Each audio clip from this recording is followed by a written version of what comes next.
నేను 6 నృత్యాలు నేర్చుకున్నాను.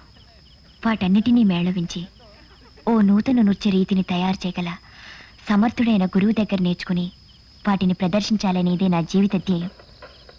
ఆ లక్ష్యాన్ని నెరవేర్చాలని నాట్యాన్ని జీవితంగా మార్చుకున్నాను. దీక్షితులు గారి శిష్యరూపంలో ఆ ఆశయాన్ని నెరవేర్చుకునే సమయంలో ఓ రాక్షసుడు నన్ను ఆటంకపరిచాడు.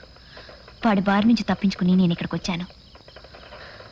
కానీ నా చివరి నెదుటి పొట్టు కూడా చిరుమువ్వగా మార్చాలనేదే నా ఆశయం. నీ ఆశయం చాలా మహోన్నతమైందమ్మా. అది నెరవేరాలని నా మనసారా ఆకాంక్షిస్తున్నాను. అయితే కొద్ది రోజులు కూడా ఉండవన్నమాట. లేదండి, ఏదేమైనా దీక్షితులు గారిని నేను కలుసుకుని తీరాలి. ఆయన ఎక్కడుంటారో చెప్పమ్మా, నేను వెళ్ళి స్వయంగా తీసుకొస్తాను. ఆయన ఋషి, మీరెళ్ళి అడిగితే బహుశా ఆయన ఒప్పుకోకపోవచ్చు. మరెలా? నేను మీతో వస్తాను. మంగళ,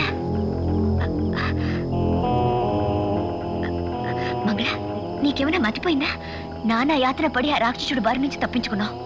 మళ్ళీ మన ఆచూకి తెలిస్తే అసలు బ్రతికిస్తాడా? తప్పదు ఉషా, ఇక్కడ నీ పరిస్థితి ఆయనకు వివరించి ఆయన ఒప్పించి తీసుకొస్తాను.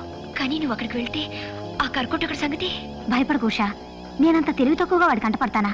ఇక్కడ మనం ఉన్న సంగతి ఎవ్వరికీ తెలియకుండా ఆయన ఇక్కడ తీసుకొచ్చే పూచి నాది. ఏమో, నాకేదో భయంగా ఉంది.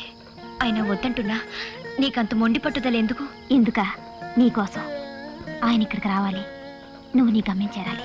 That's all.